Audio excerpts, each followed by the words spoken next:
Welcome to Fictional Scientist. After this video, reality will never feel the same again. Stop for a second. Just breathe. Now think back 1 minute ago. 1 minute ago you were here, weren't you? Of course you were. You remember it, you remember it, you remember starting this video, you remember the decision to click play, you remember the moments leading up to this one. But here's a question that should terrify you. What's your proof? What evidence do you have that 1 minute ago actually happened? Your memory? But memory is notoriously unreliable.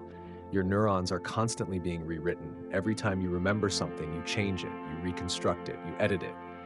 What if 1 minute ago never happened? What if you simply came into existence right now, fully formed, equipped with false memories of a past that never was? What if your entire history, your childhood, your first kiss, your graduation, what if all of it is an elaborate fabrication? A story your brain tells itself to make sense of existence? And here's what makes this truly horrifying. The Boltzmann brain theory says it's not just possible, it's probable. Having a past is less likely than simply appearing with the illusion of one. You're not a being with history. You're a being with the hallucination of history, and you can never prove otherwise. Let me show you why your past might be a lie. A beautiful, convincing, impossible to detect lie. We need to start with something simple, something you trust implicitly. Your memory. You think memory is like a video recording, like a hard drive storing files of everything you've experienced. You think when you remember something, you're retrieving a file, playing back footage of what actually happened. But neuroscience has proven this is completely wrong. Memory doesn't work like that at all. When you remember something, you're not retrieving a stored recording. You're reconstructing an event from fragments, pieces of sensory data, emotional associations, contextual clues, and your brain weaves these pieces together into a narrative, into a story that feels coherent, that feels real. But here's the problem. Every time you remember something, you're not just retrieving it, you're rewriting it. The very act of remembering changes the memory, updates it, incorporates new information, edits out inconsistencies, adds details that weren't there before. This has been proven in laboratory after laboratory. Studies show that people can develop completely false memories of events that never happened. Not just small details, but entire experiences. Researchers can implant memories of childhood events that didn't occur, of crimes you didn't commit, of conversations you never had. And you'll believe them, you'll defend them, you'll swear they're real, because to you, they feel absolutely authentic, indistinguishable from genuine memories. Your brain is not a reliable witness, it's a creative storyteller, and it's constantly editing your past to make it consistent with your present beliefs, to maintain a coherent narrative of who you are, to make sense of your current situation. You don't remember what actually happened. You remember what your brain needs you to believe happened. Think about your earliest memory. What is it? Where were you? How old? Now ask yourself, is that a real memory, or is it a story you've been told so many times that you've constructed a mental image and mistaken it for a memory? When you remember being 3 years old, are you actually accessing a 20-year-old neural pattern? Or are you accessing a reconstruction of a reconstruction of a reconstruction, like each iteration further from the original, until what you're left with is more fiction than fact? And here's where it gets darker. If memory is unreliable, if it's constantly being rewritten, it can be completely fabricated, then how do you know any of your past is real? How do you know you had breakfast this morning? How do you know you've lived the life you think you've lived? All you have is the feeling of memory, the sensation of having experienced things. But feelings can be wrong. Sensations can be manufactured. And if your brain can create a false memory of a childhood event, why couldn't it create a false memory of your entire childhood? Of your entire life up until this very moment. You can't prove it didn't. You have no access to the past, no direct line to yesterday. All you have is now. This moment, this present experience of reading these words and a collection of neural patterns that your brain interprets as memories. But those patterns are just electrical and chemical states in your neurons. They're not the past, they're just current physical configurations that your brain labels as past. And those configurations could have formed 1 second ago. They could have formed right now. with all the complexity, all the detail, all the emotional weight of real memories, but without any actual past to correspond to. This is the philosophical problem of last Thursdayism. The idea that the universe, including all memories and historical evidence, could have been created last Thursday, or last year, or 1 second ago, and you couldn't tell the difference, because all evidence of the past exists in the present. Fossils are rocks existing now. Photos are pieces of paper existing now. Memories are brain states existing now. The past itself? It's not here, it's not accessible, it's not verifiable, and according to some interpretations of physics, it might not be real at all. Let's take this further. Let's look at what physics actually says about the existence of the past. And I need to warn you, this is where things stop being philosophical speculation and start being mathematical inevitability. This is where the comfortable assumptions about time and causality break down completely. And what's left is so strange, so counterintuitive that your mind will try to reject it. But the equations don't care what you believe. They just are. And they suggest something horrifying, that having a past is astronomically less probable than simply existing now with the illusion of having had one. This comes from thermodynamics, specifically from the second law. Entropy always increases. Things move from order to disorder. Coffee cools down, buildings crumble, stars burn out. This seems simple, obvious, but when you apply it to the universe as a whole, you get a problem. A massive, unsolvable problem that's haunted physicists for over a century. If entropy always increases, then the past must have been more ordered than the present. And if you wind the clock all the way back to the Big Bang, you get a state of unbelievably low entropy. Perfect order, crystalline structure, a universe in an incredibly improbable configuration. The question is why? Why did the universe start in such an ordered state? There's no known physical mechanism that demands it. It's just assumed. Physicists call it the past hypothesis. We assume it because without it, thermodynamics doesn't work. But it's an assumption, an axiom, a brute fact that we can't explain. And here's where it gets disturbing. If the universe started in a low entropy state and entropy always increases, then we're living on borrowed time. We're riding a wave of increasing disorder. And eventually that wave ends. The universe reaches maximum entropy. Heat death, thermal equilibrium. A cold, dark, empty void where nothing can ever happen again because there's no energy gradient left to drive any process. Everything is the same temperature. Everything is spread out uniformly. And in that state, time effectively stops because there's no change, no before and after, just eternal sameness. But in that state, there are still quantum fluctuations, random events, particles popping in and out of existence. And if you wait long enough, truly long enough, quadrillions upon quadrillions of years, eventually a fluctuation will be big enough to create something complex, something organized, something that looks like a brain, a Boltzmann brain. This was proposed by Ludwig Boltzmann in the 19th century as a thought experiment. But modern cosmology takes it seriously. Here's the logic. What's more likely? That the entire universe started in a state of incredibly low entropy 13.8 billion years ago, evolved through billions of years of complexity, formed galaxies and stars and planets, and eventually produced your brain through biological evolution? Or that your brain, with all its memories and thoughts and sense of self, simply fluctuated into existence 1 second ago, fully formed in the quantum vacuum, with false memories, with a fake history, with the illusion of continuity. But no actual past, no actual childhood, no actual life, just the sensation of having lived. And the math is brutal. It says the second option is vastly more probable, exponentially more probable, because creating an entire universe of order is incredibly expensive, thermodynamically speaking. It requires an enormous amount of luck. But creating one brain? That's weird. That's improbable. But it's far, far less improbable than creating the whole cosmic history that supposedly led to you.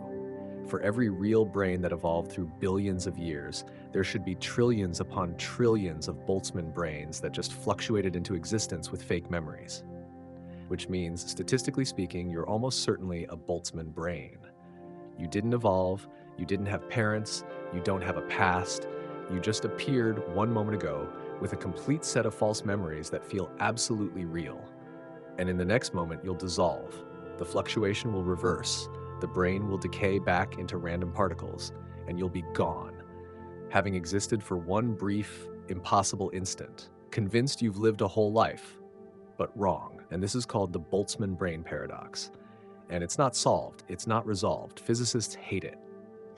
They call it a reductio ad absurdum, proof that something must be wrong with our theories. But nobody knows what. The thermodynamics works, the quantum mechanics works, the cosmology works. Everything adds up to the same conclusion. You're probably a Boltzmann brain, and your past is probably a lie. Now, you might say, but I can verify my past, I can call my mother, I can look at photographs, I can check historical records. But here's the problem. A Boltzmann brain would have false memories of a mother, would have false memories of photographs, would exist in a moment where if it looked around, it would see photographs and records, all of which fluctuated into existence at the same time as the brain. All fake, all part of the same improbable fluctuation. You can't escape by checking evidence, because all evidence exists now, in this moment. And if this moment is all that exists, then all evidence is just more pieces of the same temporary fluctuation. You're trapped in now, with no way to verify that any moment other than now has ever existed, with no way to prove your memories are real, with no way to distinguish between being a real person with a real history and being a Boltzmann brain with a fake one. The two scenarios are subjectively identical. They feel the same from the inside. And the physics says one is vastly more likely than the other. So, which are you? But let's not give up yet. Let's fight back against the Boltzmann brain hypothesis. Let's try to prove that the past is real, that your memories correspond to actual events, that you're not a 1-second fluctuation in the void. The most obvious way to do this is through archaeology, through evidence, through the physical traces that the past leaves behind. Fossils, ruins, geological layers, light from distant stars. Surely these prove that the past existed, right? Surely these are objective, verifiable records of history that no amount of skepticism can dismiss? Not quite. And here's why. Every piece of archaeological evidence is a current physical state. A fossil is a rock that exists right now. It has a certain chemical composition, a certain structure, a certain arrangement of atoms, and we interpret that structure as evidence of an ancient organism. We say, this fossil is 65 million years old. But what we really mean is the current state of this rock is consistent with a model in which an organism died 65 million years ago and was gradually replaced by minerals. We're not observing the past. We're observing the present and inferring the past from it. And inference can be wrong, not because we're bad at interpreting evidence, but because the relationship between current state and past history is not one-to-one. Multiple different histories could lead to the same present state. This is called the problem of underdetermination. The evidence doesn't uniquely determine which past actually happened. It only narrows down the possibilities. Now, in practice, we use Occam's razor. We choose the simplest explanation. The fossil is 65 million years old because that's the simplest story consistent with the evidence. But simplicity is a preference, not a proof. And in principle, there are infinitely many other stories that fit the evidence just as well. Stories where the fossil formed last Thursday, or where the universe was created 5 minutes ago with all the fossils and geological layers and distant starlight already in place, looking exactly as if they were old, but actually brand new. These alternative stories are more complex, more contrived, less elegant, but not impossible, not ruled out by the evidence, because the evidence is just current physical states. And current physical states can be consistent with any number of different histories, including histories where no past actually existed, where everything just appeared fully formed with all the apparent traces of age baked in from the start. This is the archaeological shadow, the space of all possible pasts that are consistent with the present, and that space is vast, infinite, in fact. For any present state, there are infinitely many past histories that could have led to it, and you can never know which one is real, because the past is not directly accessible. You can only access the present, and the present underdetermines the past, always. But maybe physics can help. Maybe the laws of physics constrain the possible histories. Maybe there are some pasts that are physically impossible, that would violate conservation laws or causality or thermodynamics. And by ruling those out, we can narrow down the space of possible pasts to just one, or at least to a small set. Surely the laws of physics are strict enough to do that? No, they're not, because the laws of physics are time symmetric. Almost all fundamental laws work the same way forward and backward in time. If you film a billiard ball collision and play it in reverse, the reversed motion still obeys the laws of physics. The equations don't care which direction time is flowing. They work either way. This means that for any present state, there are just as many possible futures as there are possible pasts. The laws of physics don't prefer one over the other. They don't privilege the past. They don't say this present state must have come from that specific past state. They just say this present state is consistent with a vast space of possible past and future states. The only law that's not time symmetric is the second law of thermodynamics. Entropy increases toward the future, but that's a statistical law, not a fundamental one. It's about probabilities, not absolutes. And it only tells us the past was probably lower entropy than the present. It doesn't tell us what that past looked like. It doesn't pin down specific events. It just says, whatever the past was, it was more ordered. But there are infinitely many ways to be more ordered, infinitely many low entropy states that could have led to the current high entropy state. So physics doesn't save us. Archaeology doesn't save us. Evidence doesn't save us. All of these tools are looking at the present and trying to work backward, trying to reverse engineer history from current states. But that's fundamentally ambiguous. The past is underdetermined by the present. And no amount of evidence, no matter how carefully analyzed, can remove that ambiguity completely. You're left with probabilities, with likelihoods, with best guesses. You can say it's extremely likely that the fossil is 65 million years old, and you'd be right. That's the most probable explanation by far. But probable is not certain. And when you scale up to the question, did the entire past exist? The probabilities start to shift in disturbing ways. Because the thermodynamic cost of a real past is enormous. And the thermodynamic cost of a fake past, a Boltzmann fluctuation that includes you and all the evidence around you, is much smaller. So the most probable explanation might not be the one that makes you comfortable. It might be the one that says you're a fluctuation, a ghost, a temporary arrangement of particles that will dissolve in the next instant, taking your false memories with you. And you'd never know, because from the inside, from your subjective perspective, it feels real. The memories feel genuine, the evidence looks convincing, the world seems solid, but feelings and appearances don't determine truth. Physics does. And physics is whispering a very dark secret. Your past might be a shadow, an inference, a story you tell yourself, but not a thing that actually happened, not a place you can go back to, not a foundation you can stand on. Just a cloud of possibilities that your mind has collapsed into one particular narrative, the narrative that makes sense, that feels right. But that might not correspond to anything real at all. Now I need to show you something that makes this even worse. Something that suggests the past isn't just unknowable or probabilistic or underdetermined. Something that suggests the past is actively being created by the present. That history doesn't exist until you look back at it. That the events of yesterday are in superposition, undefined, ghostly, until your current observation collapses them into a specific sequence. This is not philosophy. This is experimental physics. This is the delayed choice quantum eraser. And it proves that the future can change the past. We discussed this experiment briefly earlier, but now we need to dive deeper, because this experiment is the key to understanding why the past might not exist. Here's the full setup, step by step. You create pairs of entangled photons. Two photons born together, their properties linked in a way that measuring one instantly affects the other, no matter how far apart they are. You send one photon, the signal photon, toward a detector screen. This photon goes through a double-slit apparatus. It can take path A or path B, and depending on which path it takes, it will hit different parts of the screen. The second photon, the idler photon, takes a much longer route. It goes through a complex maze of mirrors and beam splitters before reaching its own set of detectors. Crucially, the idler photon arrives at its detectors after the signal photon has already hit the screen. The signal photon's journey is over. Its position is recorded, its fate is sealed. History is written. But here's the twist. You can set up the idler photons detectors in two different ways.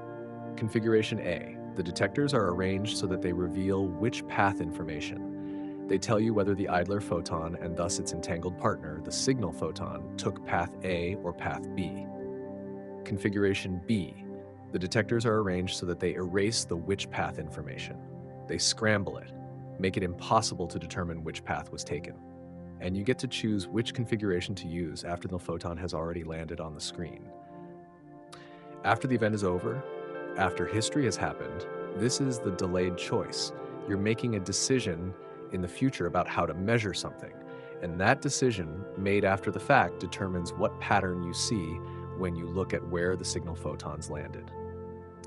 If you choose configuration A, reveal path information, the signal photons form two bands on the screen, a particle pattern. As if each photon went through one slit or the other, no interference. If you choose configuration B, erase path information, the signal photons form many bands, an interference pattern, as if each photon went through both slits simultaneously. Wave behavior. But remember, the signal photons hit the screen before you made your choice. Their positions were recorded before you decided which configuration to use. So how does your future choice affect what pattern they made in the past? How does deciding now change what happened then? This violates causality. It suggests that time doesn't flow in one direction, that the future can reach back and influence the past, that history is not fixed, not written, not real until observed. The standard interpretation is that the photons existed in superposition. They took both paths simultaneously, and your future measurement didn't change what they did. It just revealed which aspect of their dual nature you were looking at. But this is just wordplay because the photons' positions on the screen are definite, recorded, real. And yet the pattern they form, the statistical distribution of their positions, depends on a choice you make later. A choice that, according to any reasonable notion of causality, should be irrelevant, should have no effect, because it happens after the photons have already landed. So we're forced to accept one of two conclusions. Either the photons somehow knew what choice you were going to make in the future and adjusted their behavior in the past accordingly, which implies backwards causation. Retrocausality, the future affecting the past. Or the photons remained in superposition even after hitting the screen, their histories undefined, their paths not chosen until your future measurement collapsed the wave function retrospectively, forced the universe to decide which path they had taken, created their past in that moment from the future. Both options are insane, both violate our intuitions about time. But the experiments don't lie. They've been done hundreds of times with photons, atoms, with increasingly large systems, and the results are always the same. Your future choice matters. The past is not fixed. History is created by observation. And until something is observed, it doesn't have a definite past. It has all possible pasts simultaneously, in superposition, waiting for a future measurement to collapse them into one actual history. What does this mean for you? For your memories? For your sense of having lived a life?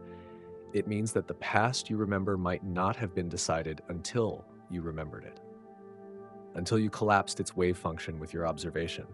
Before you thought about yesterday, yesterday was in superposition.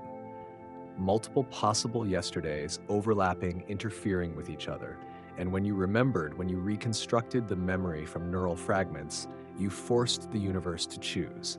You created yesterday, right now.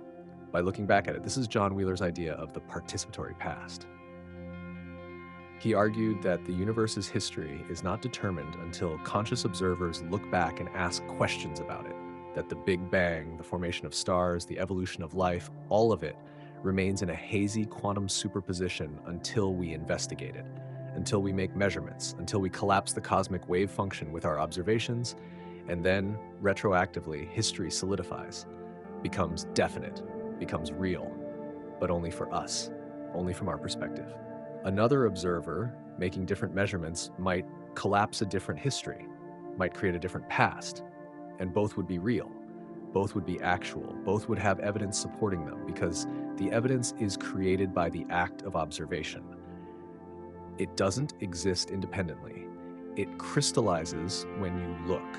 And what crystallizes depends on how you look, on what questions you ask, on what measurements you perform. This destroys the concept of objective history. There's no one true past that everyone shares. There are multiple pasts, one for each observer, each created by their own acts of observation. And these pasts only align when observers communicate, when they compare notes, when their observations interact. But before that interaction, before that synchronization, each observer lives in their own private history, a history they created, a history that's real for them, but that might not match anyone else's. And there's no way to determine which one is really real, because they're all real, or none of them are, depending on how you look at it. You're not discovering your past, you're inventing it. Every time you remember, every time you look back, every time you ask what happened, you're forcing the universe to give you an answer. And that answer becomes the past, your past, the only past you'll ever know, but not necessarily the past, because there isn't one. There are many, or none. And you're trapped in the version you collapsed into existence by the act of looking back. Let me show you a completely different perspective, one that seems to save the past, to make it real, solid, unchangeable. It's called the block universe, or eternalism, and it says that all moments in time, past, present, and future, exist simultaneously. They're all equally real. There's no flow, no becoming, no passage. Just a four-dimensional structure where every event that has ever happened or will ever happen simply is, exists forever, frozen in the mathematical space of space-time. This view comes from Einstein's relativity. In special relativity, simultaneity is relative.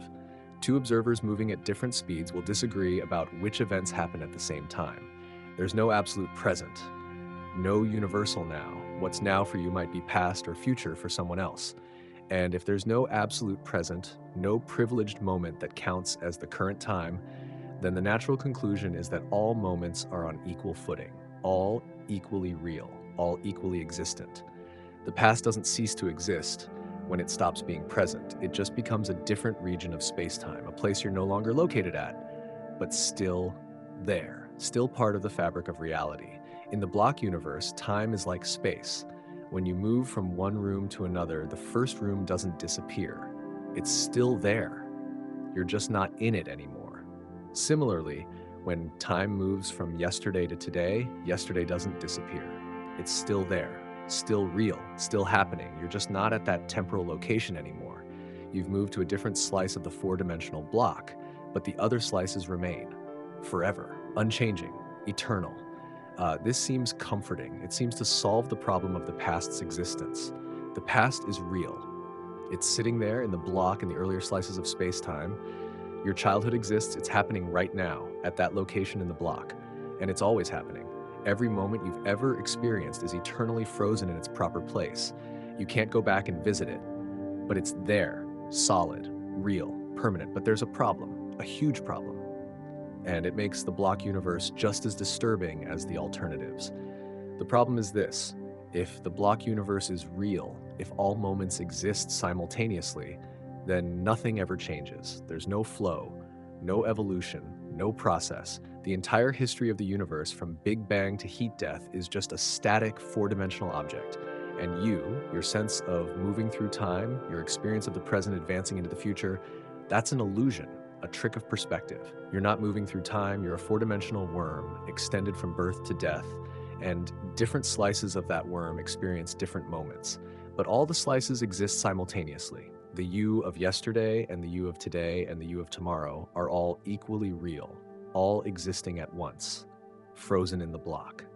This destroys free will.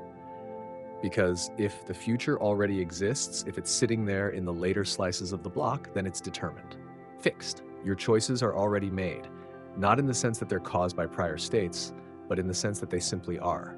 They exist, they're part of the structure of the block, and you can't change them, because change requires time, requires before and after. But in the block universe, there is no before and after, not fundamentally. Those are just coordinates, labels for different regions of the block. And the block itself is timeless, static, eternal. So your life is already written, every decision already made, every moment already experienced. You feel like you're making choices, like you're navigating through an open future. But that's an illusion created by the fact that each moment's slice of you only has access to the slices before it, only knows the past.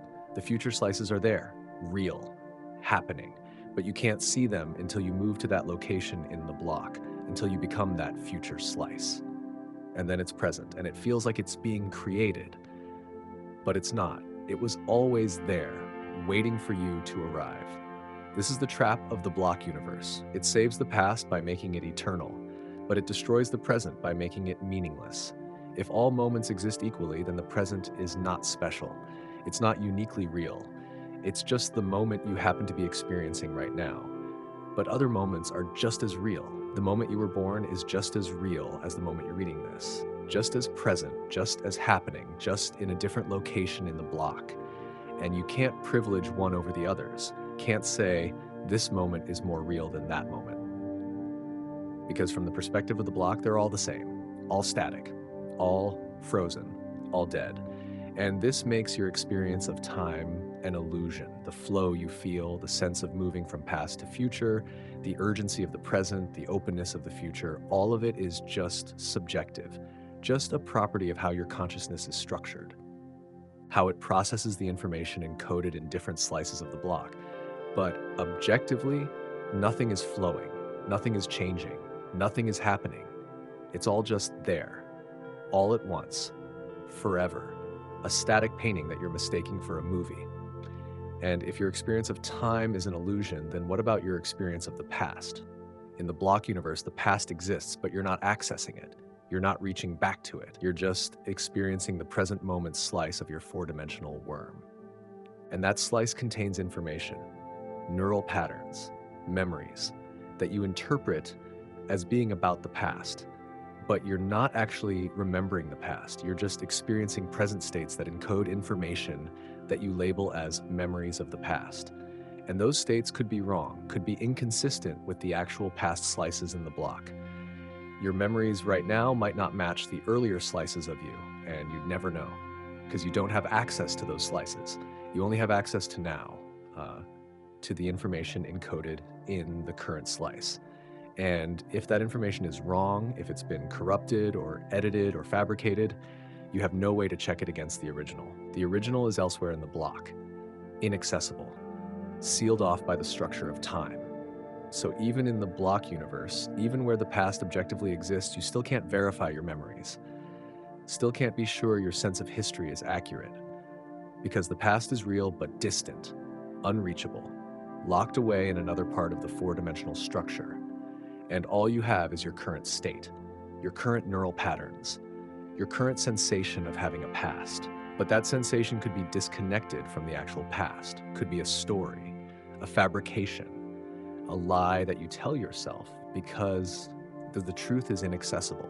The block universe saves the past from non-existence, but it doesn't save you from being wrong about what that past contains. And that's almost worse because it means you could have a real history, but no way to know it.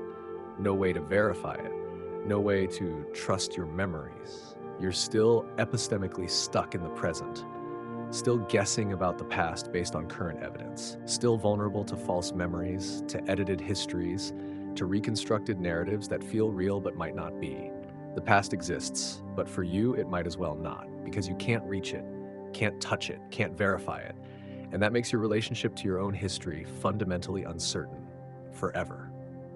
So if the block universe doesn't help, what's the alternative? Maybe the opposite. Maybe only the present exists. Maybe the past truly doesn't exist, not as some frozen slice in a timeless block, but as nothing at all.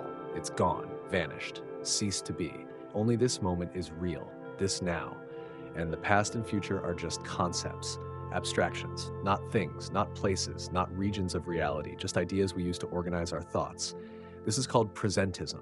And it's the most common sense view of time. It feels right, feels natural, because it matches our experience.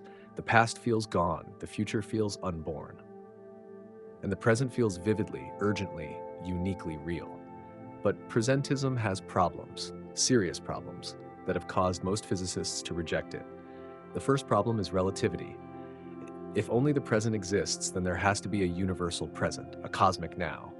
A moment that counts as the current time everywhere in the universe simultaneously. But relativity says there's no such thing. Simultaneity is relative. What's present for you is not present for someone moving at a different speed or located in a different gravitational field. There's no absolute universal objective present. So whose present is the real one? Whose now is the moment that exists? The answer is none of them, or all of them, or the question doesn't make sense. The second problem is causality. If only the present exists, how do past events cause present events? How does yesterday affect today if yesterday doesn't exist anymore? The standard answer is that the past affected the present when it was present. When yesterday was the present moment, it caused certain things to happen, and those things persisted into today. So the effects of the past remain, even though the past itself is gone. But this is circular, because those persistent effects are just current states, present configurations, and we interpret them as being caused by the past. But if the past doesn't exist, how can it cause anything? How can nothing affect something? The only way to make this work is to say that causation doesn't require the cause to currently exist, that the past can have effects even though it's not there. But this is spooky, mysterious, hard to make sense of. The third problem is evidence. All evidence of the past is current. Fossils are current rocks, memories are current brain states, photographs are current pieces of paper. If only the present exists, then all evidence of the past is just present physical configurations. And we interpret these configurations as being signs of a past that doesn't exist. We say, this fossil indicates that dinosaurs existed, but dinosaurs don't exist. They never did in the sense that they're not part of current reality. They're just part of a story we infer from current configurations, a story about something that's not there, not anywhere, not in any part of reality, because reality is just now. And dinosaurs are not now. So in what sense did they ever exist? The presentist answer is they existed when they were present, when that past moment was the present moment. But this is strange because it means things come into existence, are present for a brief moment, and then cease to exist entirely, pop out of reality, vanish completely, and only the effects remain, only the ripples in the present. But the things themselves, gone, not just inaccessible, not just elsewhere, but non-existent. Having been existent, a verb, not a noun, a process that happened and is now over. And when a process is over, it's not anywhere. It's not in the past, because the past isn't a place. It's nothing. It's gone. This makes your own existence extremely fragile. In the block universe, you're eternal. All moments of your life exist forever in the four-dimensional structure. But in presentism, you're fleeting, momentary. You exist right now in this present instant, and that's all. The you of 1 second ago, gone, ceased to exist, vanished from reality. The you of 1 second from now doesn't exist yet, hasn't come into being. So you, the real you, the actually existing you, is just this razor-thin slice of present experience, and it's constantly being destroyed and replaced. Every moment, the you that existed a moment ago ceases to be, and a new you comes into being, with memories of the previous you, but not the same being, not continuous, just a sequence of separate existences, each one thinking it's the same person as the last, but actually a new entity, born with a fake history, dying a moment later to be replaced by yet another new entity forever. This is even more disturbing than the block universe, because it means you don't persist, you don't endure through time. You're not a thing that moves from past to future, you're a series of momentary existences, a strobe light, a flipbook animation, each frame thinking it's part of a continuous motion, but actually separate, distinct, disconnected, held together only by memory, by the information passed from one momentary existence to the next. But that information is just data. It doesn't make you the same being. It just makes you feel like you are. And that feeling is a lie, a comforting story, but not the truth. In presentism, you die constantly, every moment, and you're constantly being reborn, a new you, with inherited memories, with a sense of continuity, but no actual connection to the previous you, because the previous you doesn't exist anymore. It's gone, vanished, ceased to be, and this new you will suffer the same fate a moment from now, and another new you will take its place, thinking it's you, but wrong, because you, the you reading these words right now, will be gone completely, not past, but non-existent. And whatever comes next will be a different being, with your memories, with your name, with your sense of self, but not you, never you. because you don't persist. You're just a momentary flicker, a brief spark in the eternal now that dies and is replaced over and over, forever. And each replacement thinks it's the original, and each is wrong. Let me take you back to John Wheeler. We've mentioned him before, but now we need to understand his most radical idea, the one that ties everything together, the delayed choice experiment, the participatory universe, the creation of the past by present observation. Wheeler wasn't just saying that we can't know the past, or that the past is probabilistic, or that time is an illusion. He was saying something far stranger, that the past doesn't exist until we look at it, that history is created retrospectively, that the universe's 13.8 billion year history from Big Bang to now was not determined until conscious observers evolved and began investigating it. That we, by looking back through telescopes, by studying cosmic microwave background radiation, by analyzing ancient light from distant galaxies, we are creating that history right now. We're collapsing the quantum wave function of the past. We're forcing the universe to choose which history actually happened. And until we looked, all histories were real, or none were. They existed in superposition, undefined, ghostly, waiting for observation to make them definite. This is the participatory past, and it's based on solid experimental evidence. The delayed choice quantum eraser proves that future measurements affect past states. This is not speculation. It's not philosophy. It's testable, repeatable physics. And if it's true for photons, if it's true at the quantum level, then Wheeler argued it must be true at the cosmic level too. The universe is a quantum system, a giant wave function.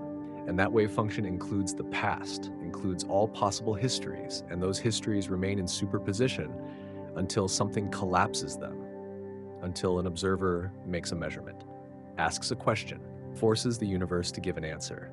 And that answer becomes the past, the actual definite real history, but only after the measurement, not before. So when cosmologists study the cosmic microwave background, the ancient light left over from the Big Bang, they're not discovering what happened 13.8 billion years ago. They're creating what happened. They're collapsing the wave function of the early universe, forcing it to choose a specific configuration, and different measurements could collapse different configurations, different Big Bangs, different early universes, all real, all actual. Depending on what question you ask, what measurement you perform, this means the past is not fixed, not determined, not single. It's a space of possibilities, a library of potential histories, and each active observation selects one book from that library, makes it real, makes it actual, makes it the history. But there's no history before the observation, just the library, just the possibilities.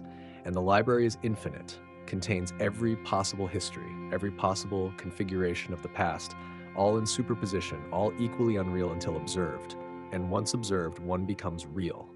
But that one is not more true than the others. It's just the one that got selected by the observer, by the measurement, by the question that was asked.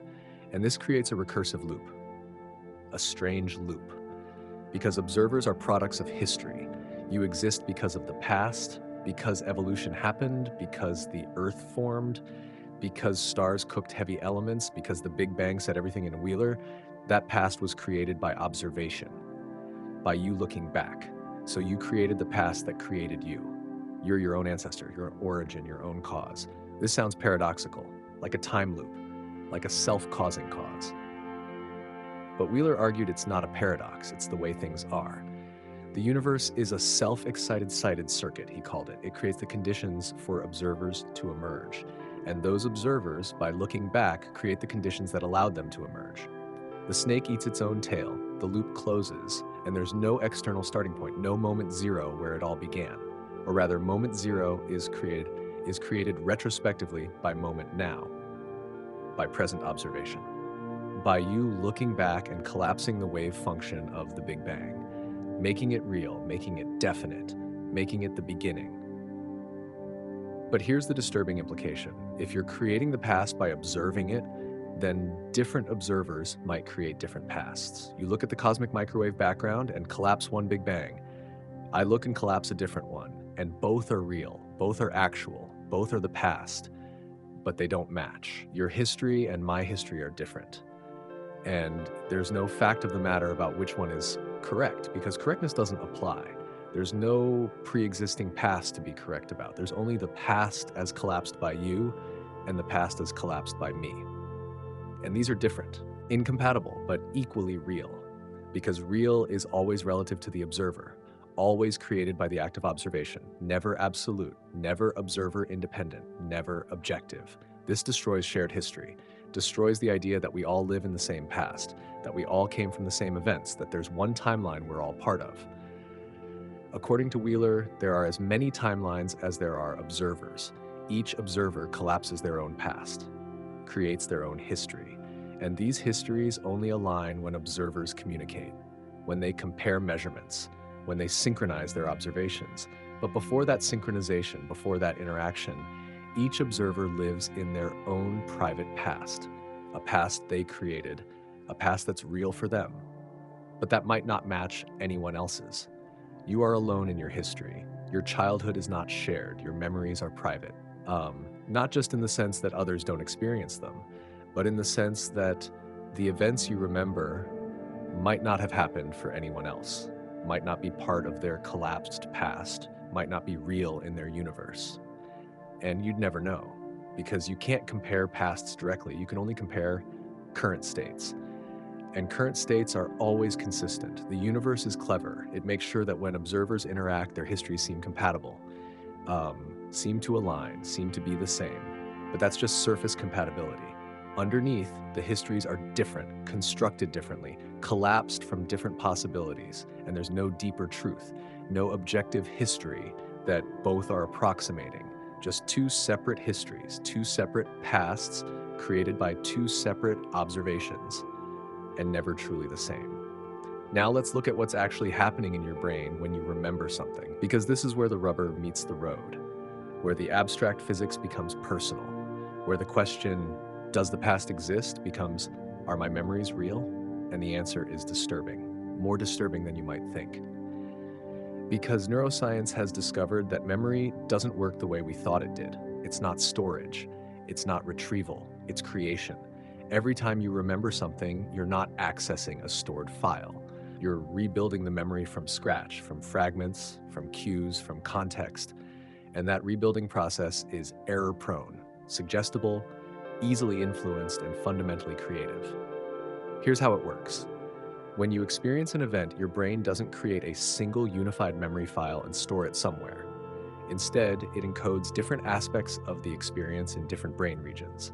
Visual details in the visual cortex, sounds in the auditory cortex, emotions in the amygdala, context and meaning in the hippocampus. And these different pieces aren't stored as fixed records. They're stored as patterns of synaptic connections, as weights between neurons, as probabilities of certain neurons firing in response to certain stimuli. This is distributed, dynamic, constantly changing, not a file, a network, a system that evolves over time. When you try to remember the event later, your brain doesn't retrieve a file, but it reconstructs the experience by activating these various patterns, by triggering the neurons that were involved in the original encoding. But here's the key. This reconstruction doesn't have to match the original. In fact, it usually doesn't. Each time you remember, you're creating a new version of the memory, based on the current state of your neural networks, based on your current mood, your current context, your current beliefs.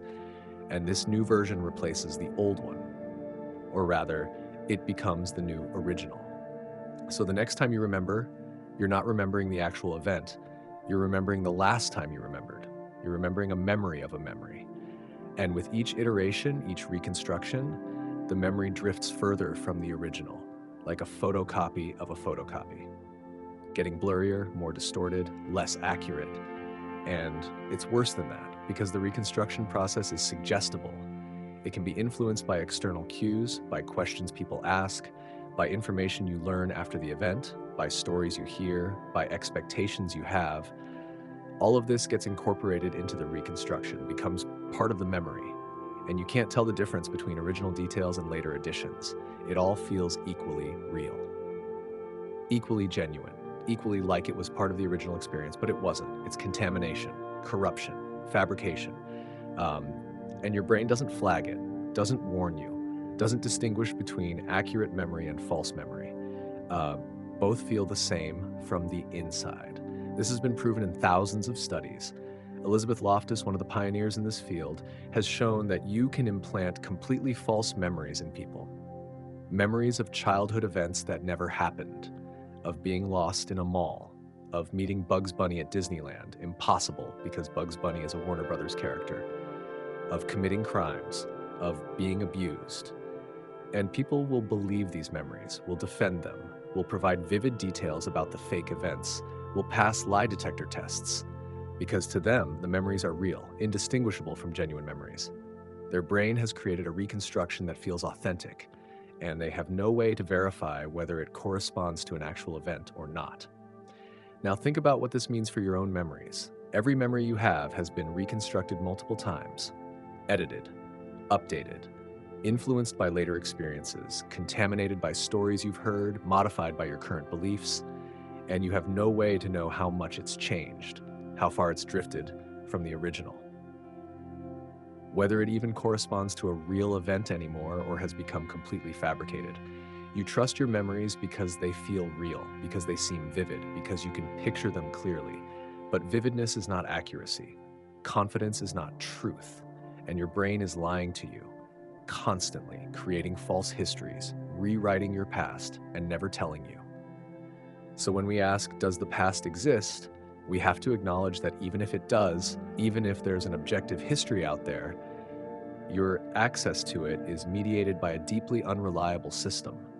A system that creates more than it retrieves, that invents more than it records. And that gives you no way to distinguish between real memories and false ones. You're trapped in a hall of mirrors. Every memory is a reflection, and you can't tell which reflections are accurate and which are distortions. And the more you look, the more you remember, the more distorted they become, until you're left with a completely fabricated past. A story that feels real, that feels like your life, but that might bear no resemblance to what actually happened, if anything actually happened at all.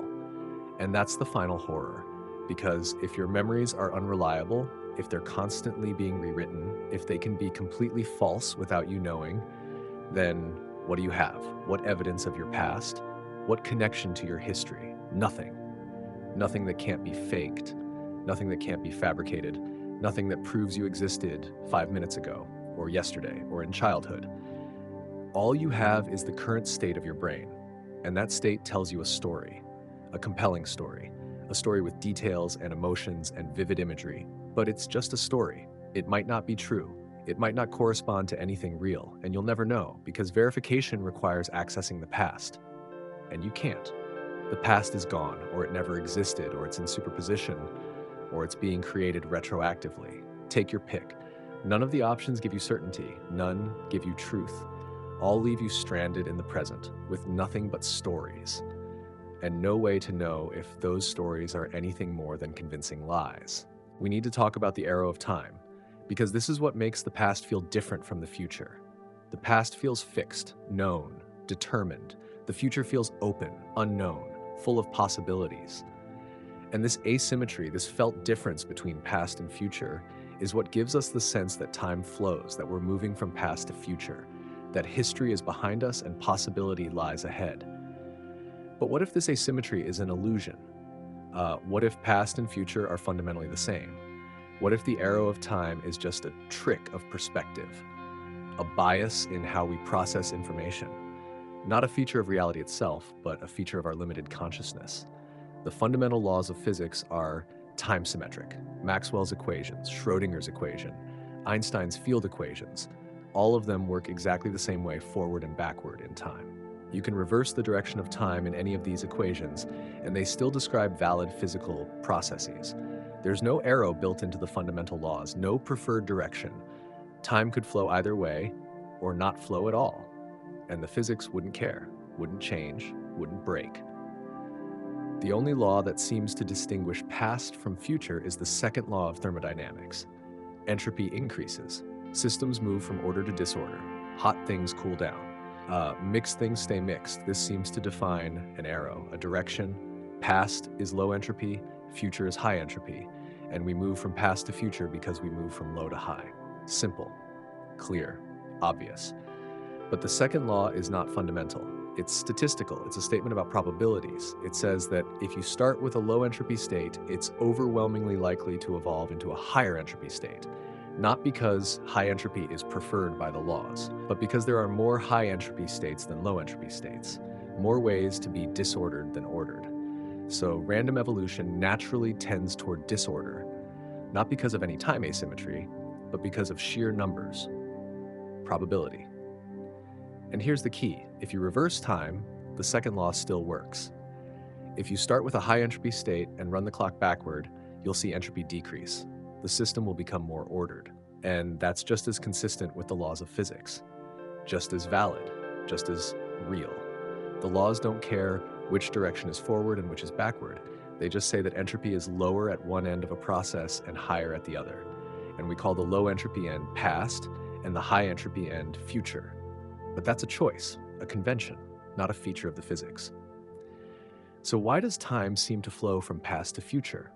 Why do we remember the past but not the future? Why does cause precede effect?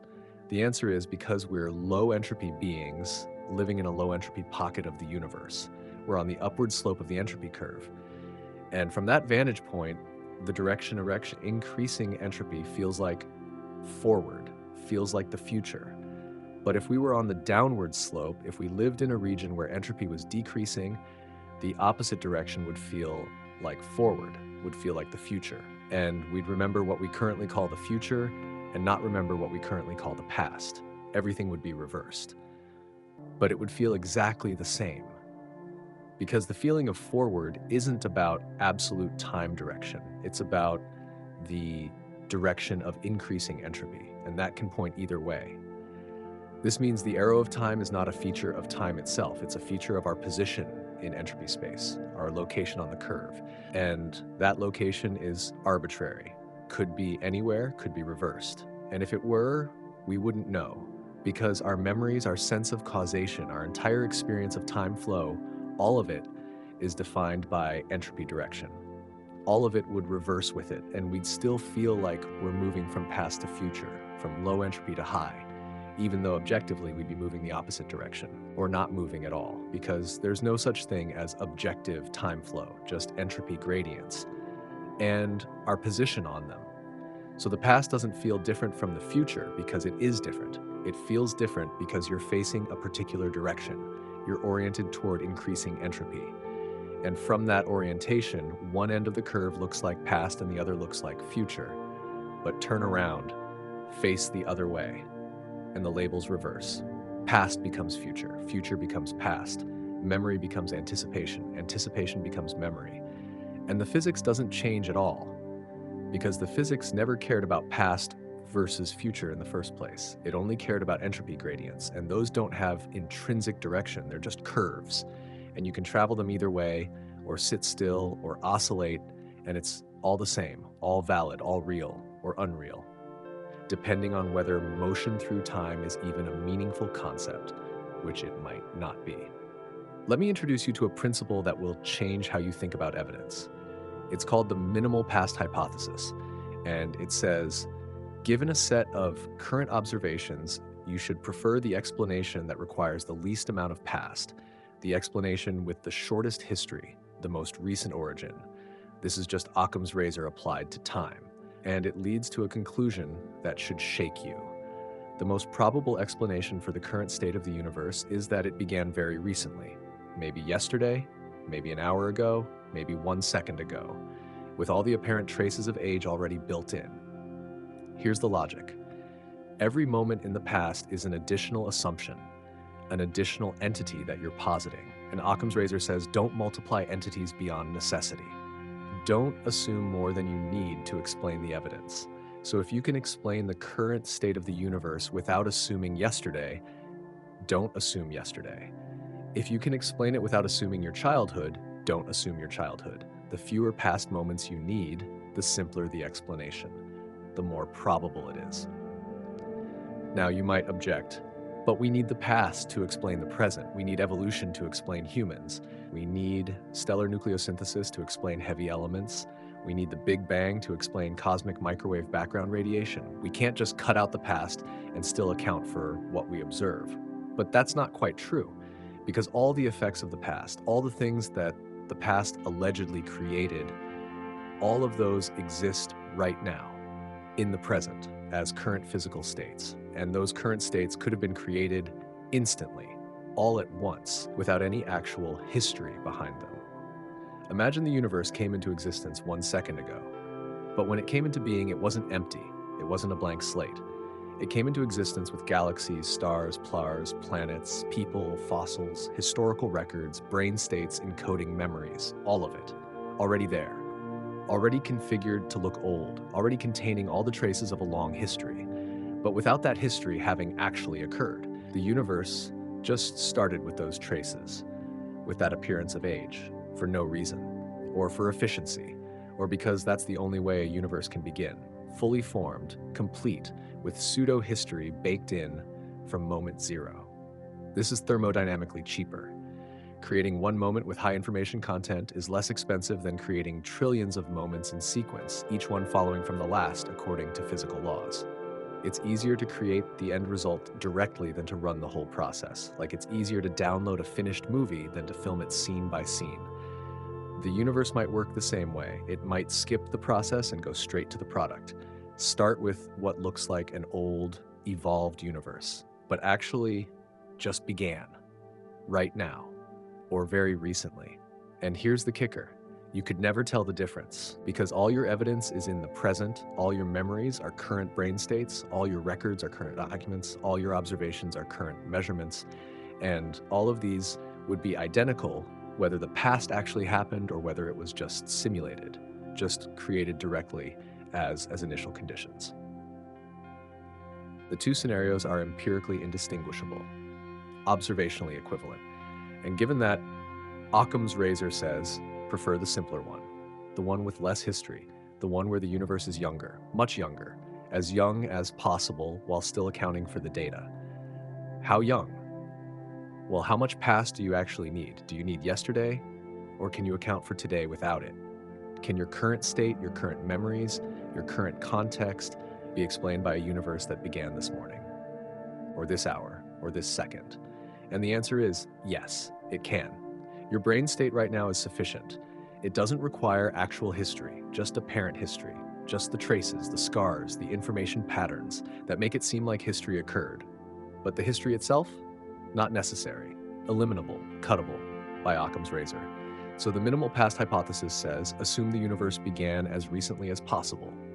Assume the minimum amount of history. Assume that what seems like a 13.8 billion year timeline is actually a 1 second timeline with 13.8 billion years of fake history encoded in the initial state. This is simpler, more economical, more probable, and therefore, by the logic of scientific reasoning, preferable.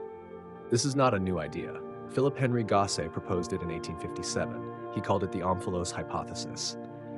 He argued that God created the world in 4004 BC, but created it with the appearance of age, with fossils, with light from distant stars already in transit, with tree rings, with geological layers, all to make the world beautiful and coherent, but none of it representing actual history.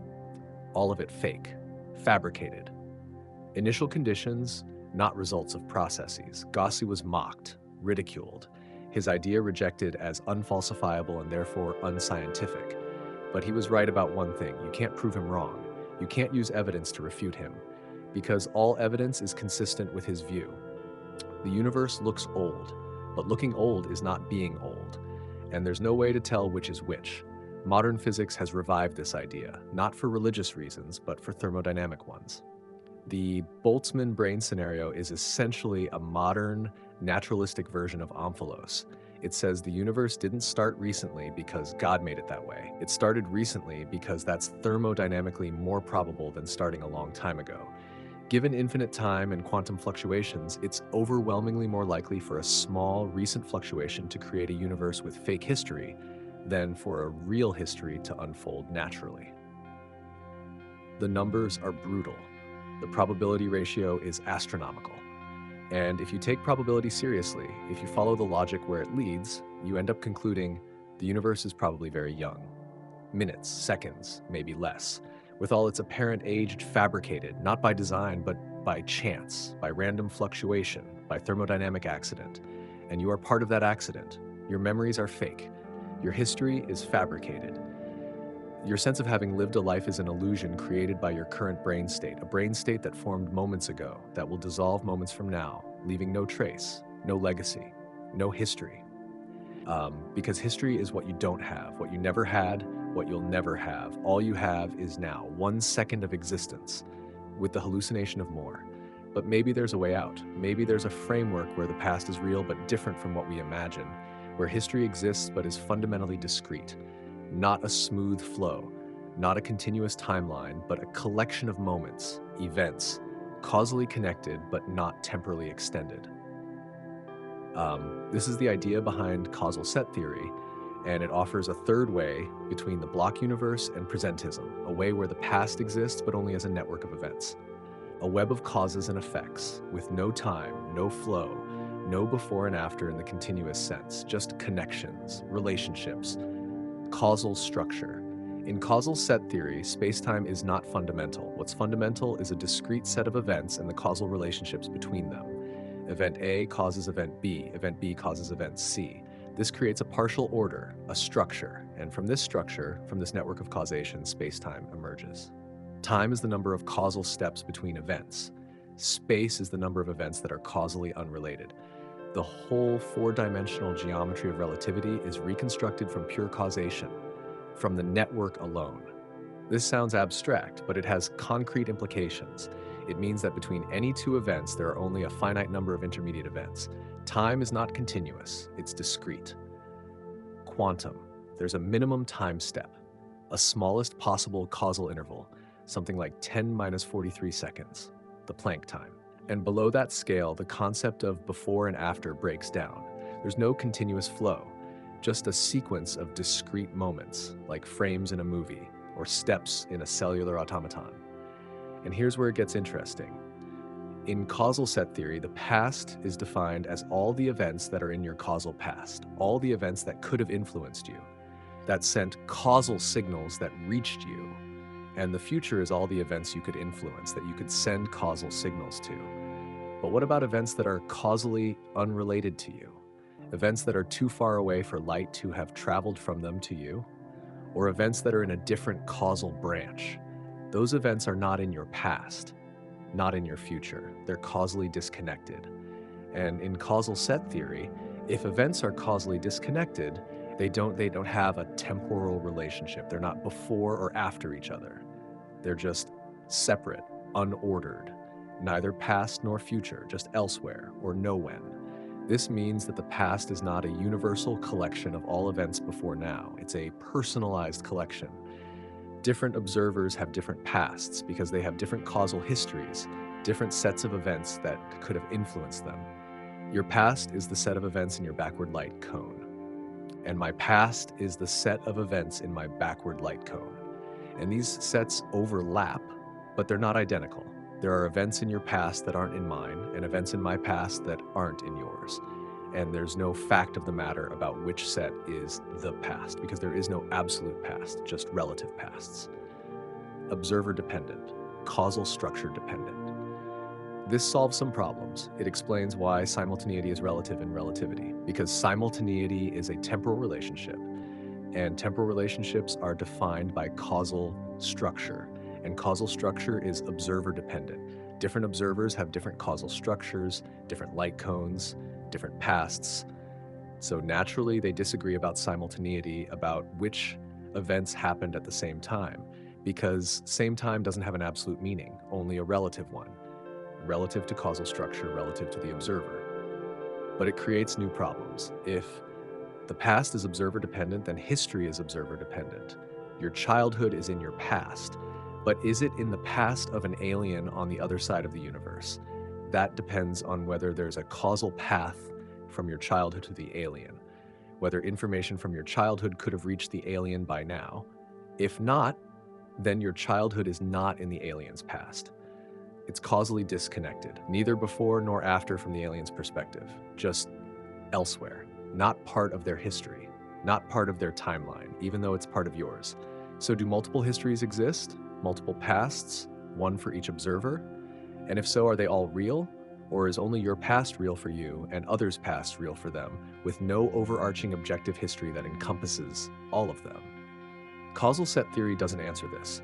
It just says causation is fundamental. Time is derivative, and different observers can have different causal pasts, but it doesn't tell you whether those different pasts are all equally real, or whether only the union of all causal pasts is real, or whether none of them are real and causation itself is all there is. No time, no past, no history, just a network of events and influences, a web of causation. And your sense of having a past is just your experience of being part of that web, of being downstream from certain events, of being caused. But the events themselves, they might not have temporal properties, might not be in the past in any absolute sense, might just be connected to you causally. And that connection is what you interpret as history, as having happened. But it's not about time, it's about structure, about relationships, about being linked in a network. And networks don't have temporal direction, they just have connectivity. And connectivity is not the same as pastness, even though it feels like it from the inside. Let's step back. Let's look at what we've learned. We've explored thermodynamics, and it says having a past is less probable than appearing with fake memories. We've explored quantum mechanics, and it says the past doesn't exist until you look at it. We've explored relativity, and it says the past is relative, observer-dependent, not absolute. We've explored neuroscience, and it says your memories are reconstructed, unreliable, easily fabricated. We've explored philosophy, and it says the past is unverifiable, underdetermined by present evidence, epistemologically inaccessible. All of these approaches, from different angles, from different disciplines, converge on the same conclusion. You can't prove the past is real. You can't verify your memories. You can't access history directly. You're trapped in the present, epistemically imprisoned, and all you have is inference, guesswork, faith.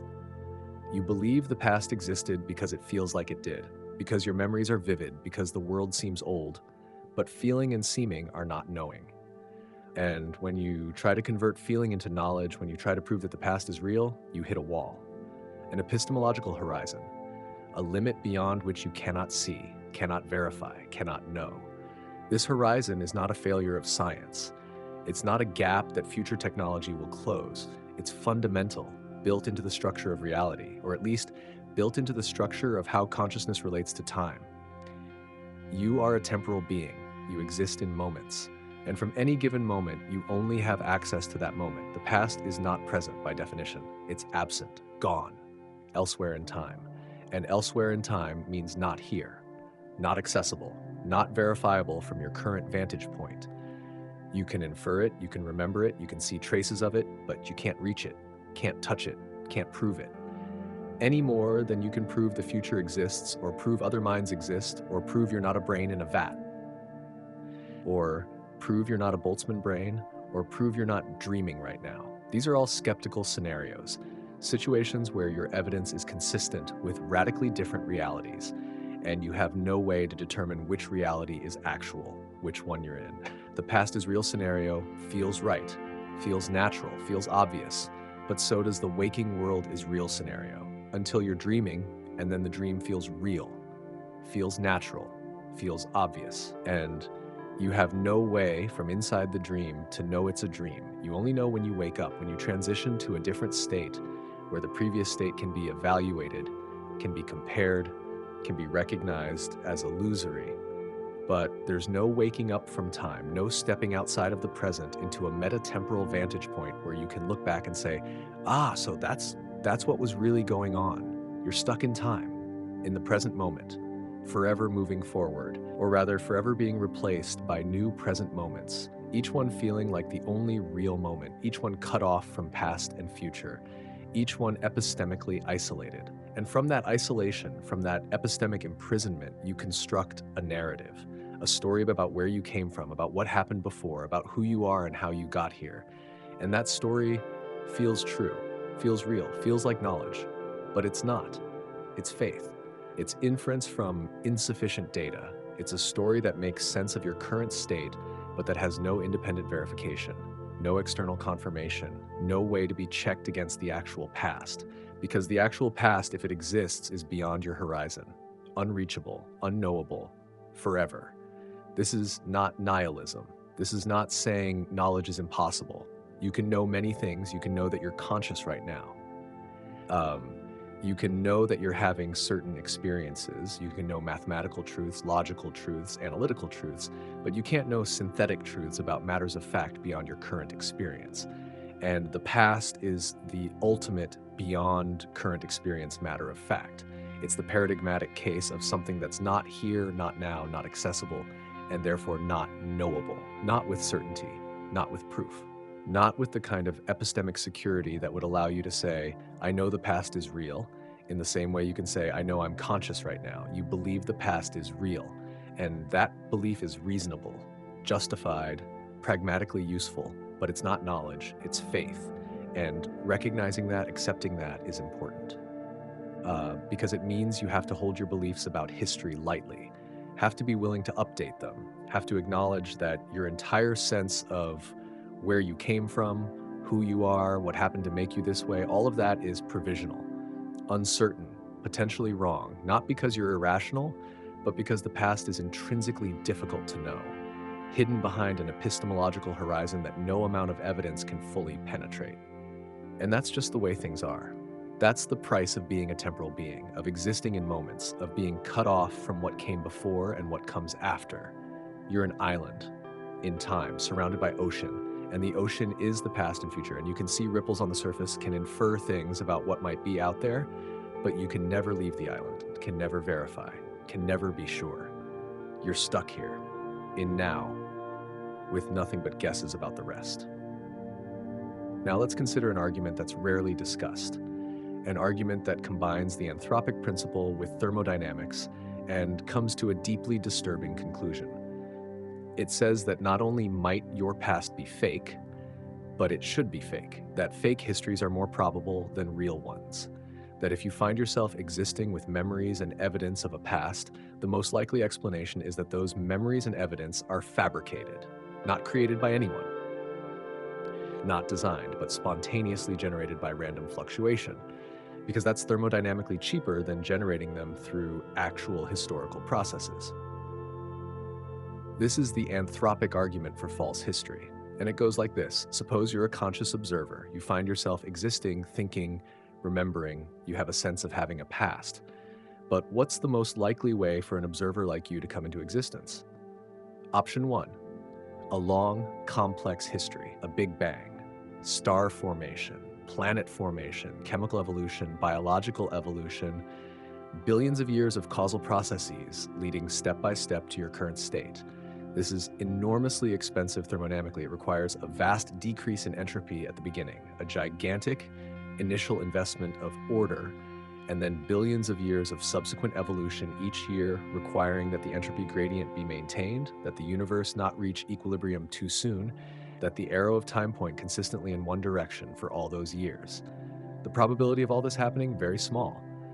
Not zero, but small. Option 2, spontaneous fluctuation, a random quantum event in the far future in the heat death era where entropy is maximum, a brief, improbable fluctuation that assembles particles into a configuration that happens to be a conscious brain, complete with memories, complete with a sense of past, complete with beliefs about history, but without any actual history, just the current state, the brain, nothing more. This brain exists for a moment, maybe less, then dissolves. But during that moment it thinks, it remembers, it believes it has lived a life, and from its internal perspective, everything seems normal, everything seems real, the memories feel genuine, the world seems old, but it's all illusion, all fabricated, all part of the random configuration that happens to simulate a brain with a past. And thermodynamically, this is much cheaper. It doesn't require billions of years, doesn't require low entropy beginning, doesn't require sustained order, just one moment, one fluctuation, one unlikely but not impossible accident, and you get an observer with all the properties, all the memories, all the sense of history, but none of the actual history, just the appearance. So which option is more likely, given the statistics, given thermodynamics, given the probabilities? Option 2, by far. For every observer that evolved naturally through option 1, there should be vastly more observers that fluctuated into existence through option 2. The ratio is astronomical, incomprehensibly large. And this means that if you find yourself as an observer, if you find yourself existing and thinking and remembering, the most probable explanation is that you're option 2, not option 1. You're a Boltzmann brain, a fluctuation, a temporary arrangement of particles that happens to be conscious with fake memories, fake history, fake past, and you'll dissolve in the next moment and never know. Because knowing would require persisting, and you won't. You're a one-instant phenomenon, a flash, a spark that thinks it's a person, but isn't, not in any enduring sense, just a pattern that appears and disappears with all the illusion of continuity, but none of the reality. This is the anthropic argument, and it's hard to refute. You can't point to your memories and say, but I remember having a childhood, because the argument predicts you would have those memories whether or not the childhood actually happened. The memories are part of the fluctuation, part of the random configuration. They're not evidence of history. They're just brain states, current brain states that feel like memories, but that don't require a past to explain them. They can be explained by one moment, one accidental arrangement. And that explanation is simpler, more probable, more likely to be true. You can't point to external evidence either, to fossils or historical records or other people.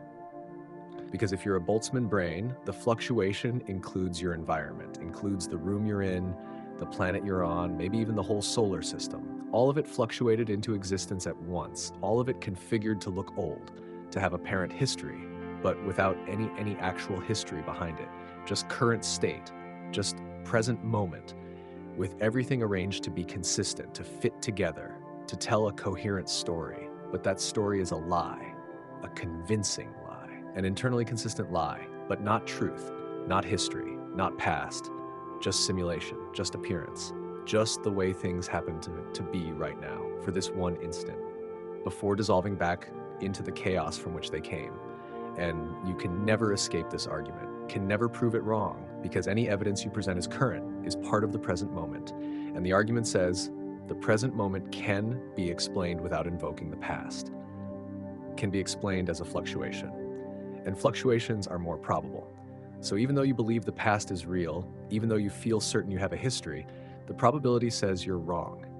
The statistics say you're almost certainly a Boltzmann brain, almost certainly living in a fake history, almost certainly about to dissolve. And if that's true, then everything you think you know about your life, about the world, about reality, it's all false, all fabricated, all part of a temporary accident that will be gone in the next instant, leaving nothing, no trace, no memory, no legacy, because the fluctuation that created you will reverse, will randomize, and you'll be scattered, dissolved, gone, as if you never were, because you never really were, not in any historical sense, not in any enduring sense, just in this moment, this one brief, impossible moment, and then nothing, forever. But we need to fight back. We need to try to find a way out. Because the Boltzmann brain scenario is not just disturbing, it's self-defeating. If it's true, it undermines the very science that predicts it. Here's why. The Boltzmann brain argument is based on thermodynamics, on statistical mechanics, on our models of cosmology and quantum fluctuations.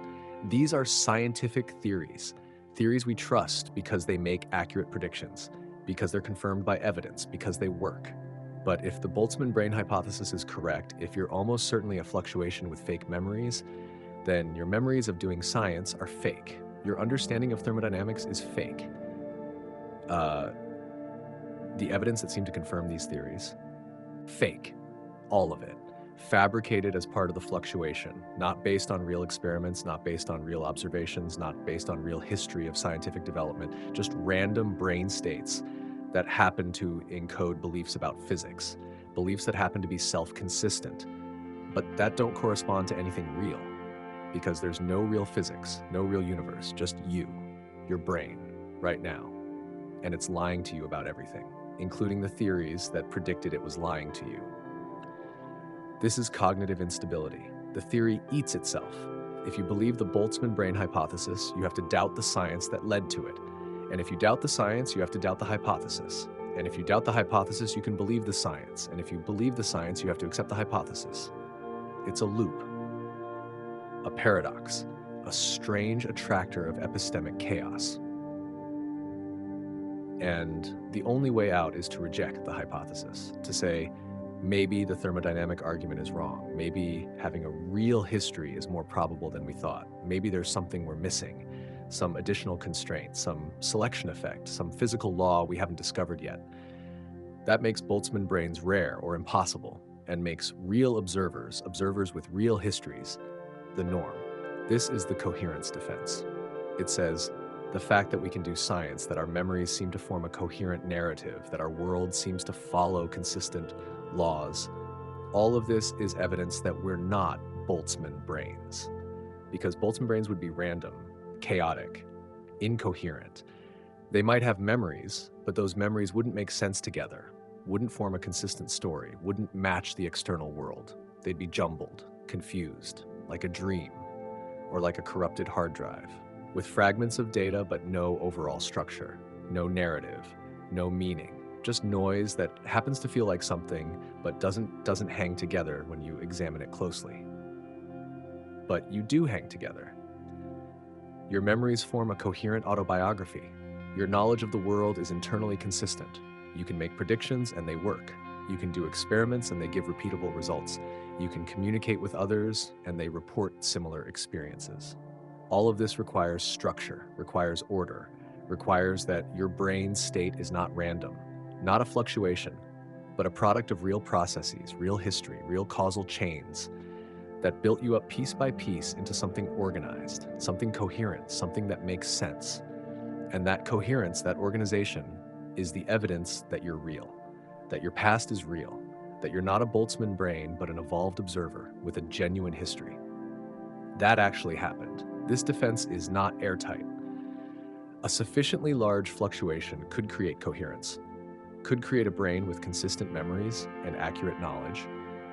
By chance, by accident, the probability is just very, very small, but not zero. So you can't completely rule out the Boltzmann brain scenario. Can't prove you're not one, but you can argue that it's less likely than it initially seemed, because most fluctuations that create brains would create incoherent brains, confused brains, brains that immediately recognize something is wrong, that their memories don't fit together, that their world doesn't make sense, and those brains don't persist in believing they're real. They don't trust their memories, they don't do science, they don't build models, they just dissolve in confusion, recognizing themselves as illusions, as accidents, as not real.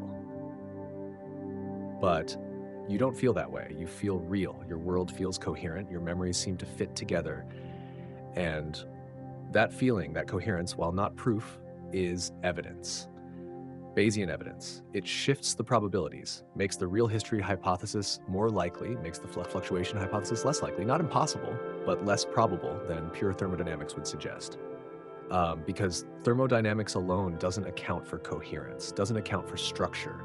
And structure is what you have. Structure is what you are. And structure needs explanation, needs a mechanism.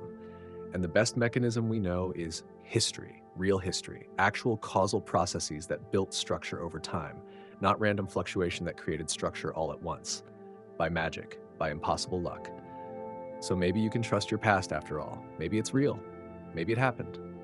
Not because you can prove it, but because the alternative, the Boltzmann brain alternative, while thermodynamically cheaper, is structurally implausible, doesn't account for your coherence, doesn't explain why your memories make sense, and that explanatory failure is a reason to reject it.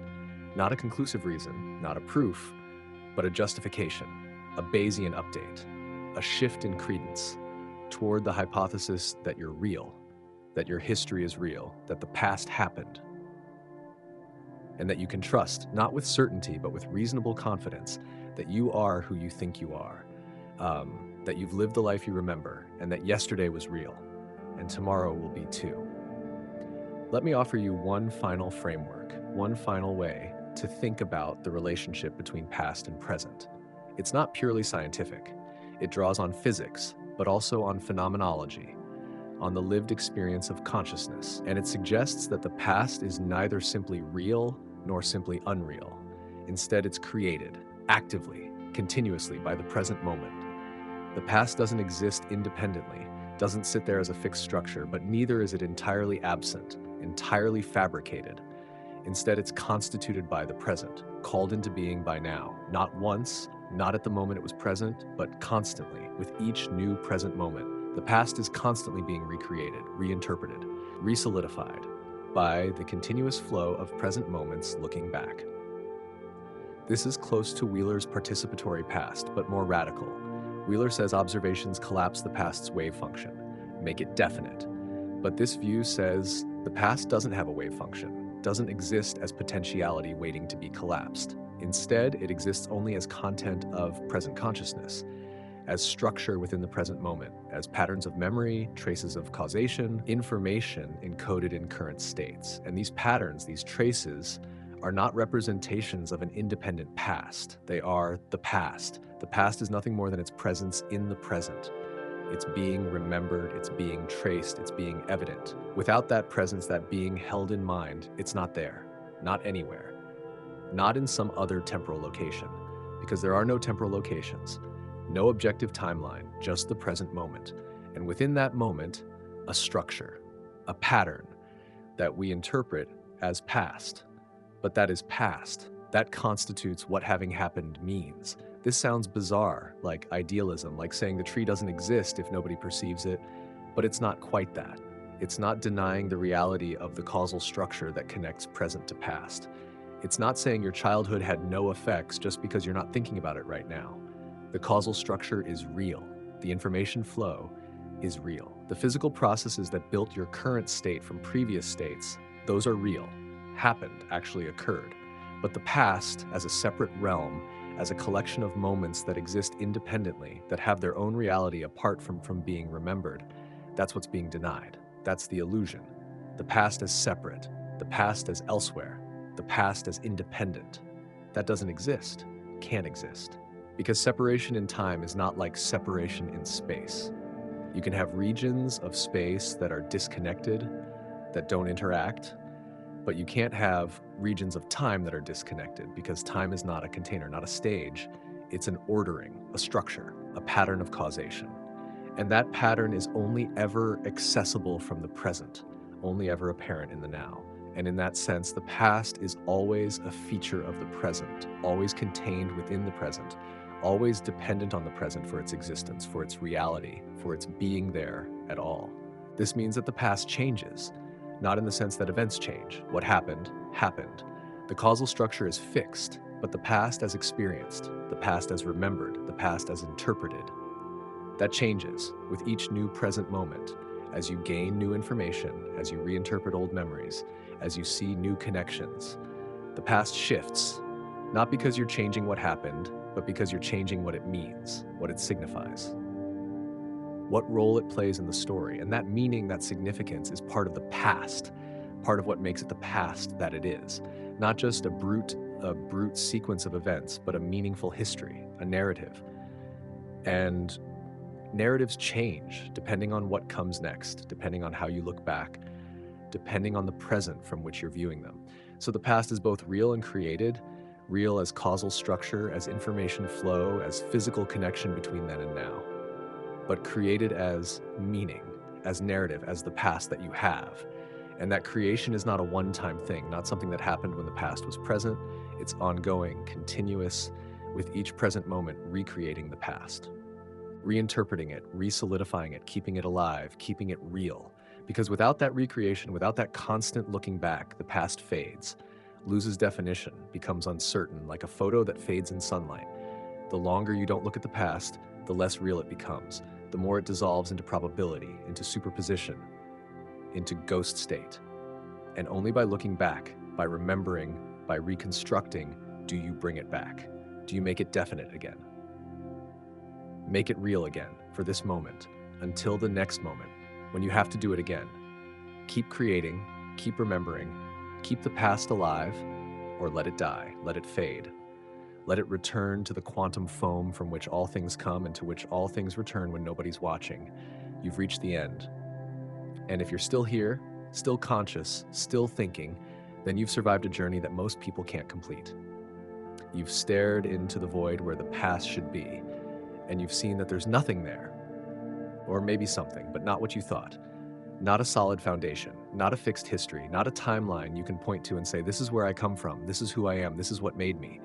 Instead, you've seen uncertainty, probability, superposition, fabrication, recreation, inference, belief, but not knowledge, not certainty, not proof. And now you have to live with this. Have to wake up tomorrow without the comfort of knowing that yesterday was real. Have to go through your day without the security of trusting your memories. Have to build a life on a foundation that might not exist. That probably doesn't exist in the way you thought it did. That might be nothing more than current brain states, current physical configurations that feel like history, but that don't necessarily correspond to any actual temporal sequence, any actual lived experience, any actual childhood, adolescence, yesterday. This is terrifying, and it should be, because it strips away one of the deepest assumptions we have. The assumption that we have a past, that we are the sum of our experiences, that we are built from history, that we carry time with us, that we are temporal beings with roots, with origins, with sources, but maybe we're not. Maybe we're just present, just now, just current state, with the illusion of history, the sensation of having been, but nothing more, nothing solid, nothing verifiable, nothing that could ground us. Give us identity, give us continuity, give us the right to say I and mean the same entity that existed yesterday. Because maybe yesterday's entity is gone, dissolved, replaced by you, and tomorrow you'll be gone, replaced by another. And the chain of yous, the sequence that feels like one person, might be nothing more than a succession of separate beings, each one inheriting information from the last, each one convinced of continuity, each one wrong. How do you live with this? How do you make plans? How do you value anything? How do you care about consequences if the you that will experience those consequences might be a different person, might not even exist, might be a fabrication, a Boltzmann brain, a quantum fluctuation? The answer is the same way you lived before, because knowledge doesn't change necessity. Even if the past is uncertain, you still have to act as if it's real, still have to trust your memories, still have to build models, still have to plan, still have to care. Not because you know the past exists, but because behaving as if it does is the only way to function, the only way to survive, the only way to maintain sanity. You can't live in radical skepticism, can't doubt everything, can't refuse to believe anything. You'd be paralyzed, helpless, unable to do anything, unable to think anything, because thinking requires trusting at least some of your thoughts. And thoughts are memory, are history, are past, are the very thing you're doubting. So you have to make a leap of faith, not religious faith, but pragmatic faith, functional faith. The faith that says, even though I can't prove the past is real, I'm going to act as if it is, because that's the only way forward, the only way to be, the only way to live. And this faith is justified, not by proof, but by coherence, by the fact that it works, by the fact that when you trust your memories, when you build models based on history, when you assume continuity, things make sense. Predictions work, plans succeed. The world is navigable, and that success, that workability is evidence, not conclusive evidence, not proof, but evidence, Bayesian evidence that shifts the probabilities, that makes the real past hypothesis more credible, not certain, but reasonable, worth believing, worth acting on. So believe it. Trust your memories. Believe in your history, not with absolute certainty. Not with the confidence of knowledge, but with the tentative, provisional, updating belief of someone who knows they might be wrong, but has to choose something, has to commit to some model, some story, some framework.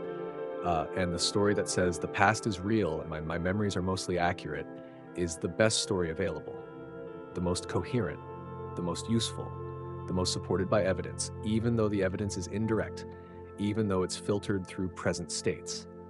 Even though it could be wrong, it's still the best bet, the most rational belief, given the data, given the alternatives, given the need to function. And there's a strange freedom in this, a freedom that comes from recognizing that you're not just discovering your past, you're creating it with every memory, with every interpretation, with every act of looking back. You're choosing which past to believe in, which history to construct, which story to tell yourself about who you are. And that choice matters, not because it changes what happened. The causal structure is what it is, but because it changes what it means, what role it plays, what you do with it. You can construct a past that empowers you or a past that victimizes you. You can remember trauma as defining or as overcome. You can see your history as a prison or as a launching pad. And both interpretations might be consistent with the facts, with the evidence, with the actual causal structure, but they lead to different futures, different selves, different lives. So choose wisely, choose the past that serves you, not by lying, not by fabricating, but by emphasizing, by interpreting, by seeing patterns, by constructing narratives, by actively participating in the creation of your history. Every time you remember, and remember that the past, whatever it is not separate from you, not independent of you, not something that happened to you from outside. You are the past. The past is you, your current state, your current structure, your current information patterns. The past is not elsewhere. It's here, now, in you, as you. And you can shape it, reinterpret it, recreate it, every moment, every now, every present instant that looks back and says, this is who I was, this is what happened, this is my story. And that story, whether it's objectively true or not, whether it corresponds to a real history or a fabricated one, whether you're an evolved being or a Boltzmann brain, that story is all you have, all you'll ever have. It's your past, your only past. And it's real enough, real for you, real in the sense that matters, the sense that affects your choices, your feelings, your life. So trust it, use it, shape it. And don't worry too much about whether it's really real, in the deepest, most fundamental, most objective sense. Because that kind of reality, that kind of truth, is beyond your reach, beyond anyone's reach, hidden behind the epistemological horizon, forever inaccessible, forever unknowable. And that's okay, because you don't need that kind of certainty. You just need enough. Enough to live, enough to plan, enough to care, enough to be human. And that you have, that you'll always have, as long as you're here, as long as you're now, as long as you're conscious and looking back, creating the past. One memory at a time, one story at a time, one interpretation at a time, forever. Because the past doesn't exist without you, and you don't exist without the past. You create each other, continuously, reciprocally, in an eternal dance, a strange loop, a self-creating circuit, where the present makes the past and the past makes the present, and neither is more fundamental, neither is more real. Both are necessary, both are actual, both are all you have and all you need. So remember, keep remembering, keep creating, keep the past alive, because when you stop remembering, when you stop looking back, when you stop creating history, that's when the past truly ceases to exist. That's when it dissolves. That's when you dissolve, because you are your history, you are your memories, you are your story. And without that story, you're nothing, just a present moment, with no depth, no context, no meaning, just a flash, a spark that appears and disappears, leaving no trace, no legacy, no past, no self. So don't stop. Don't let the past die. Keep it alive. Keep it real. Keep it yours. Even if it never was. Even if it's all fabrication. Even if you're a Boltzmann brain. Even if yesterday never happened. Keep remembering it. Keep believing it. Keep living it. Because that belief, that memory, that story is what makes you human. What makes you real. What makes you you. And that's enough. It has to be. Because it's all you have. All anyone has. The eternal now. And the stories we tell about what came before.